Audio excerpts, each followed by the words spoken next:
प्रारब्ध के सभी दर्शकों को मेरा नमस्कार। मेरा नाम है संदीप आर के सिंह।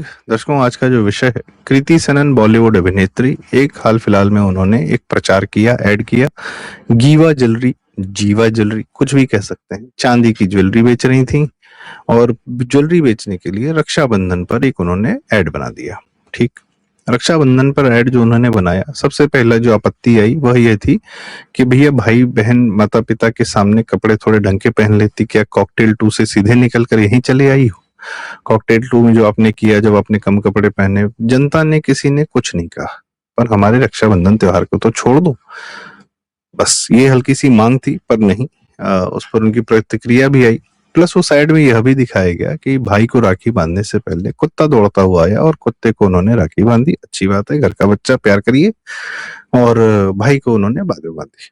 तो इस प्रकार से रक्षाबंधन को दो तरीके से थोड़ा सा लक्षित किया गया। और हल्का सा हमें पता चल रहा है कि हमारी भावनाएं भी हैं और वो थोड़ी सी आहत हो रही हैं सब। और भावनाएं इसलिए आहत हो रही क्योंकि आप लोगों में संवेदना नहीं। दूसरा, अजीम प्रेम जी ने फंड किया इस पूरे ब्रांड को, जीवा ज्वेलरी को, और उसके लिए फिर एड मेकिंग के लिए जो एक होता है कि जब जो फंड करता है वो तय करता है एड कैसा जाएगा। खैर, अजीम प्रेम जी डायरेक्ट तो नहीं होंगे इसके ओनर, जीवा ज्वेलरी के एड ओनर्स कोई और होंगे, पर निर्देश कहाँ से आते होंगे कि एड के माध्यम से, जिससे हमने देख रखा है कि बॉलीवुड के माध्यम से कैसे हिंदुओं पर कटाक्ष किए गए, प्रहार किए गए, वो एड कंटेंट भी वही लोग बनाते हैं। बहुत सारे एड बनाने वाले ही बॉलीवुड के फिल्म मेकर बने। रंग दे बसंती बनाने वाले, जो वामपंथी एजेंडा को पुश करने वाले महान director so called Rakesh Om Prakash Mehra, वो एड मेकर ही रहे हैं। बहुत सारे लोग एड मेकर रहे हैं। कमिंग बैक टू जीवा ज्वेलरी का एड, तो कृति सेनन ने काफी ऐसे कपड़े पहने जो लग रहा था कि भाई राखी के लिए उपयुक्त नहीं। अब जब जनता ने कहा कि भाई बहन, आपसे हाथ जोड़ के विनती है कि रक्षाबंधन के पवित्र त्योहार को छोड़ दो, जरा सा जो करना है करो, बॉलीवुड में बम्बई में बैठ के जो करना है करो, पर हमारे त्योहारों को छोड़ो। तो उस पर ये उनका प्रतिक्रिया आई कि कौन होता है ये लोग, कौन तो है कहने वाले कि मैं क्या पहनूंगी क्या नहीं, लड़कियां क्या पहनेंगी क्या नहीं पहनेंगी, पैट्रियार्की है, इत्यादि है इत्यादि। फिर उन्हीं कृति सेनन का लोगों ने जब थोड़ा इतिहास निकाला तो पता चला कि ईद की भी मुबारकबाद तो दे ही रहती हैं, बॉलीवुड वाले तो देते ही रहते हैं। और बड़े तमीज से, प्यार से, पूरा सफेद कपड़ा पहन के, यहाँ तक कि सर पे पल्ला डाल के भी उन्होंने ईद की बड़ी बड़ी प्यारी भूरी भूरी बधाइयां दी अपने मुसलमान भाई बहनों को। ठीक है भाई, तो ये दोगला व्यवहार क्यों है? जब लोग उसको कॉल आउट करते हैं तब आप कहते हैं पैट्रियार्की। अच्छा, ये पैट्रियार्की शब्द कहाँ से? अभी हमने हाल फिलहाल में सुना, राहुल गांधी भी जो है पुणे में हिंदू महिलाओं को, हिंदू बच्चियों को, क्योंकि बगल में एक हिजाबन खड़ी थी, उसको नहीं कह रहे थे कि पैट्रियार्की तोड़ो, हिंदू महिलाओं बच्चियों को कि क्या आप कपड़े पहनेंगी क्या नहीं पहनेंगी, ये समाज नहीं तय करेगा। भाई साहब, हिंदू समाज में अगर आप देखें तो अपनी ही जनरेशन में हम लोग देख लें कि हमारी दादियां या हमारी नानियां जिस प्रकार से व्यवहार करती थी, जो कपड़े पहनती थी, उसमें थोड़ा बदलाव हमारे माता चाचियों के जनरेशन में आया। फिर थोड़ा बदलाव हमारी फिर बहनों, जो नेक्स्ट जनरेशन, उनकी बेटियों में आया। फिर नेक्स्ट जनरेशन में देख रहे बहनों के जो बच्चे हैं वो किस प्रकार के कपड़े पहनते हैं। कोई तो साड़ियों, पल्ला साड़ी, सूट, टॉप, जीन्स और अन्य, यह परिवर्तन पूरे हिंदू समाज में आ चुका है और किसी ने इस पर रोक नहीं लगाई है। पूरे समाज में अक्रॉस द नेशन आ गया है। तो इसके लिए कोई रिवॉल्यूशन करने की भी आवश्यकता नहीं पड़ी। समय बदल रहा है, धीरे धीरे लोग बदल जाते हैं। अब आप जबरदस्ती पुश करेंगे कि नहीं, अब अगली जनरेशन बिकनी पहन के घर में घूमे। भाई साहब, लड़के भी जब घर में बनियान और चड्डी में घूमते हैं तो माँ बाप पीट देते हैं कि ये क्या बदतमीजी कर रखे हो। तो तमीज के कपड़े पहनो, ढंग के कपड़े पहनो। तो ढंग का कपड़ा पहनना एक सभ्य समाज का परिचायक है, और वो भी कंटेक्स्ट रिलेटेड। या तो राहुल गांधी चाहते हैं कि हिंदू लड़कियां एकदम कम कपड़ों में घूमे और मुसलमान महिलाएं पूरी काले कपड़ों में घूमे। यह क्या है? बैलेंस क्यों नहीं है? संतुलन कहाँ है समाज का? तो ये एक, अच्छा, ये सिर्फ किस पर प्रहार है? यंगस्टर्स पर, हिंदू यंगस्टर्स पर। लड़कियों पर ही नहीं, लड़कों पर भी अलग अलग तरीके से आजकल इनके निशाने पर है हिंदू यंगस्टर। क्यों है? क्योंकि हिंदू यंगस्टर्स को कोई कंटेक्स्ट नहीं है पहले का। अब उनको ये बताया जा रहा है कि तुम्हारी जो समस्या का कारण है वो हिंदू समाज है, आपके माता पिता हैं, आपको स्वच्छंद नहीं होने दे रहे, आपको स्वतंत्र नहीं होने दे रहे, आप पेट्रियार्कल हैं। एक तो पेट्रियार्की शब्द ही अंग्रेजी कंसेप्ट अपने क्रिश्चियंस का, ईसाइयों का उठा के हमारे ऊपर थोप रहे हैं। भाई ये तुम्हारे यहाँ यूरोप में हो रहा था, हमारे यहाँ नहीं हो रहा था। तुमने वोटिंग राइट्स 1900 में जाके दिए, तुम यूरोप में महिलाएं जला रहे थे, हम नहीं जला रहे थे। और सती और अपना जो पाप किए हो वो हम पर डाल रहे थे कि हम भी महिलाएं जला रहे थे सती का। तो डॉक्टर मीनाक्षी जैन जी के बहुत सारे वक्तव्य, वीडियोस और किताबें पढ़नी चाहिए, जहां उन्होंने बहुत कायदे से इस विदेशी प्रोपेगेंडा को ध्वस्त किया है कि भारत में यह परंपरा नहीं थी। इक्का दुक्का घटनाओं को परंपरा नहीं कहा जाता है।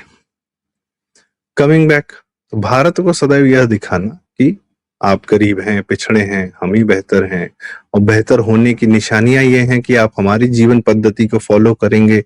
भाई हिंदू समाज हर समाज से जो अच्छा होता है वो लेता है, जो नहीं होता वो नहीं लेता है।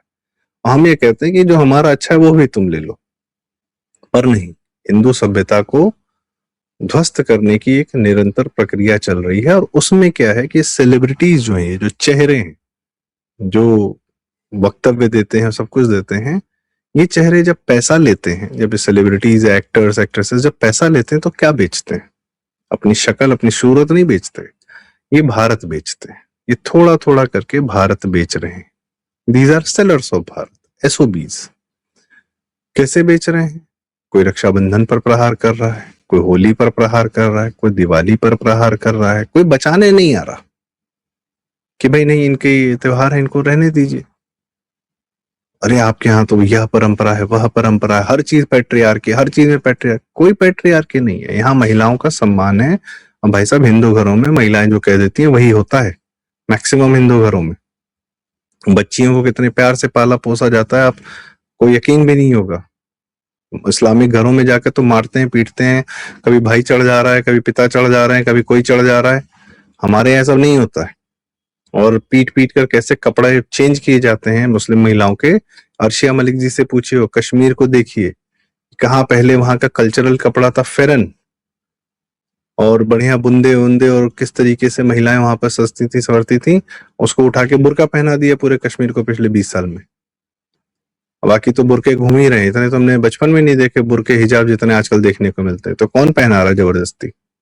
महिलाओं को नेचुरली अगर रहने दे तो कोई नहीं पहन रहा। लेकिन नहीं, भारत को भी अफगानिस्तान और ईरान बनाना है, और उनको कुछ नहीं कहना है। जो ये पाप कर रहा है उसको नहीं कहना है। और जहां स्वतंत्रता है सब कुछ करने की, एक समाज को एक नॉर्मल बैलेंस तरीके से, प्राकृतिक तरीके से विकसित होने की, उन्हीं पर आप सारा आरोप मढ़ते हैं। और ठीक है, लड़कियों की तो बात ही हो गई। और इस प्रकार से अभी आपने वीडियो देखा होगा, पूरा वीडियो तो देखा भी नहीं गया, कि एक बच्चा आईफोन लेने के चक्कर में, आईफोन ले लिया था, ईएमआई नहीं भर पा रहा था, अपने पिताजी को पहाड़ी पे चढ़ा गया और पिताजी से बोला ईएमआई भरिए। पिताजी को पता भी नहीं कि बच्चा आईफोन ले आया है। और करते करते, मनाते मनाते, पिताजी उसको मनाते मनाते, वो भी खाई में कूद गया लड़का, पिताजी भी कूद गए, और उन दोनों को कूदता हुआ देख के माँ भी कूद गई। इस पागलपन की हद तक ये लोग हमको, हमारे बच्चों को लेकर जाना चाहते हैं कि परिवारों में कन्फ्रंटेशन। कूदने तो एक्सट्रीम केस हो गया, पर उस हद तक पहुंचाने की भी नीयत रखते हैं लोग। कौन लोग? जो एड बना रहे हैं, जो चाहते हैं कि भारत हमेशा अमेरिकन मेड कंपनीज के प्रोडक्ट्स ही खरीदे, अमेरिकन या चाइनीज मेड कंपनीज के सर्विसेज ही ले, और जो दिन भर काम करे, वो जिन कंपनियों में काम करे, वह अमेरिकन मेड कंपनीज ही हों या अमेरिकन ओन्ड कंपनीज हों, और हम यही वो नियंत्रित करें। वो कॉलोनी अभी भारत पे छोड़ी नहीं है। उसके लिए आसान यह है कि भारतीय नाम का, हिंदू नाम का एक आदमी बस यहाँ नेता बना के बैठा दो, चाहे नेहरू हो, चाहे राहुल गांधी हो, चाहे राजीव गांधी हो, चाहे अरविंद केजरीवाल। नाम का हिंदू हो, काम का तो बिल्कुल ना हो, काम से एंटी हिंदू, यही उनकी है मंशा है। अब नया गैंग छोड़ा उन्होंने, ये तिलचट्टा गैंग, तो वो क्या बोल रहे हैं? अभिजीत दीपके बोल रहा है कि क्या बेटा बेटा लगा रखा है। अरे यार, बुजुर्ग लोग ऐसी ही बात करते हैं। तुमको नहीं पता है तो तुम्हारे माँ बाप ने संस्कार नहीं दिए, तुमको नहीं पता तो उसमें हमारी गलती थोड़ी है। और एक तो न्यूज चैनल्स ने उसको सर पे क्यों चढ़ा रखा है? उसके फ्रॉड्स को कॉल आउट क्यों नहीं कर रहे हैं? सोशल मीडिया लगातार फ्रॉड्स कॉल आउट कर रहे हैं, न्यूज चैनल्स को बुला के अपने इंटरव्यू करा रहे हैं। भाई कौन है वो, क्यों इतना महत्व दे रहे हो?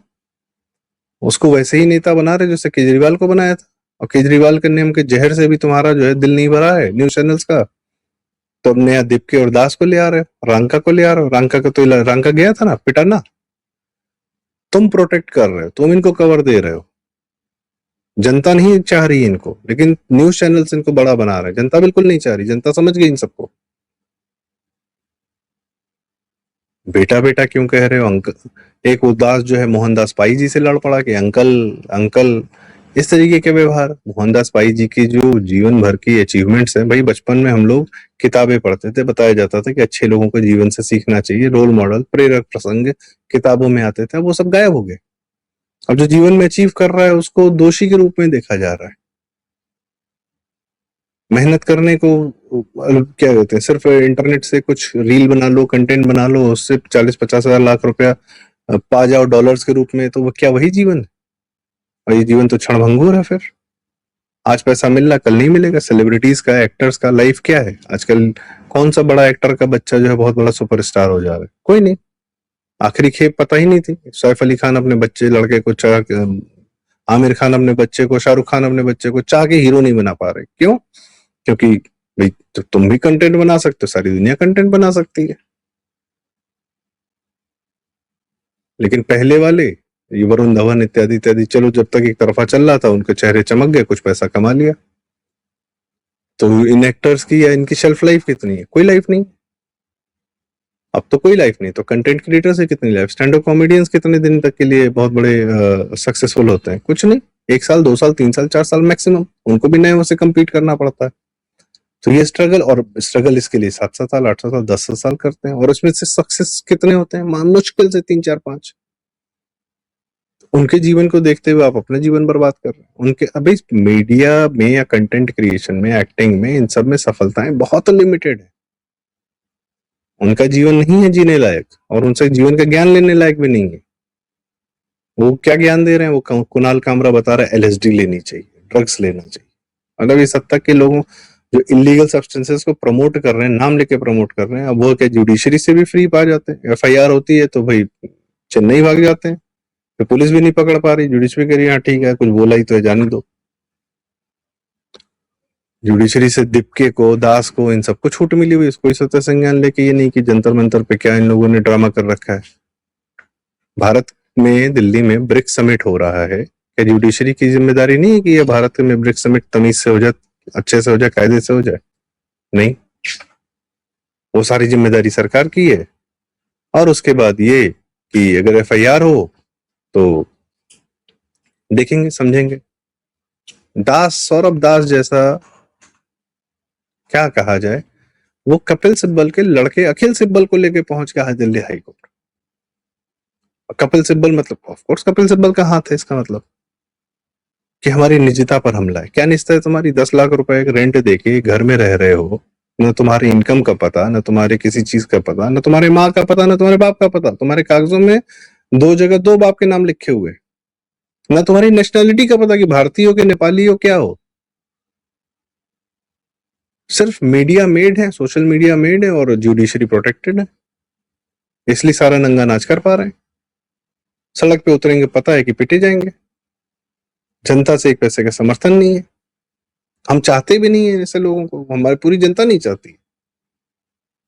केजरीवाल को देख लिया, दिल्ली ने भगा दिया। केजरीवाल को दिल्ली ने विधायक रखने लायक नहीं छोड़ा। और केजरीवाल छोड़िए, उसके मनीष सिसोदिया, सत्येंद्र जैन, और वो क्या नाम, सौरभ भारद्वाज, किसी को किसी लायक नहीं छोड़ा। न राज्यसभा सांसद लायक छोड़ा कि अपने किसी को हटा के राज्यसभा सांसद बन जाए। विधायक तक नहीं है ये सब। तो इन्होंने नई खेप भेज दी है, दीपके दास दहिया टाइप। एक और नाच रहा था दहिया कहाँ है आजकल। अब वो क्यों नहीं इंपॉर्टेंट है भाई? पहले बड़ा इंपॉर्टेंट था, अब इंपॉर्टेंट नहीं है। क्यों? क्योंकि उसको टीम से आउट कर दिया तो मीडिया अटेंशन नहीं है, तो गायब हो गया वो। रांका को ले आए। तो ये जो कृति सेन, और अब क्या है इन लोगों में कॉमनैलिटी क्या है भाई? फॉरेन फंडेड है। कैसे है? एक तरफ एनजीओ का पैसा आता था, एक तरफ आपका इन्वेस्टमेंट फर्म्स से पैसा आता है। वो आपके एडवर्टाइजमेंट, भारत की 5 बड़ी एडवर्टाइजमेंट कंपनीज, जो सबसे बड़ी एडवर्टाइजमेंट कंपनीज है, उसके बाद जो छोटी छोटी एडवर्टाइजिंग एजेंसीज हैं, उनके ओनर्स भी कहीं ना कहीं इन्हीं कंपनियों में काम करके निकले हुए लोग हैं। वो 5 कंपनीज अमेरिकन एडवर्टाइजमेंट कंपनीज की इंडियन ब्रांचेस है, वही चलाते हैं। भारत में कौन चेहरा बड़ा बनेगा, किसको क्या ऐड देना है, किसके निशाने पर कौन सा नैरेटिव चलाना है, and they are very good at it. Creativity पर आज से थोड़ी काम है, 50 साल 60 साल से काम है उनका। दुनिया में सामान कैसे बेचना है, दुनिया के मास कम्युनिकेशन कैसे करना है, कैसे छू जाना है। और सब पीयूष पांडे जी का ये लोग वो नहीं लेंगे जो तरीका था कि हिंदू एलिमेंट्स को, हिंदू भाव को, हिंदू संवेदनाओं को, भारतीय समाज की संवेदनाओं को, जो हमारा बजाज, जब बजाज स्कूटर का ऐड आता था तो उसमें स्कूटर पे अगरबत्ती दिखाई जाए तो साइड में ये था, वो सब तो खा गए। अब होली में मुसलमान को रंग न लग जाए इसलिए एक हिंदू लड़की उसको लेकर जा रही है, मस्जिद तक पहुंचा रही है, और ये जो है ऐड है, अरे मुसलमान को भी, अब भाई अरे रंगो उसको भी। होली के ऐड में इस्लाम की तारीफ चल रही है, मजाक चल रहा है, सर्फ एक्सेल ऐड कर रहा है। तो ये हम, जो ये भारत को टुकड़े टुकड़े में बेचा जा रहा है ना, और अभी फिर यंगस्टर्स में एक जो नई कहानी चल रही है कि जातिवाद का जो बीज खत्म हो गया था, जातिवाद का जहर जो खत्म हो रहा था, उसको फिर से बोया जा रहा है।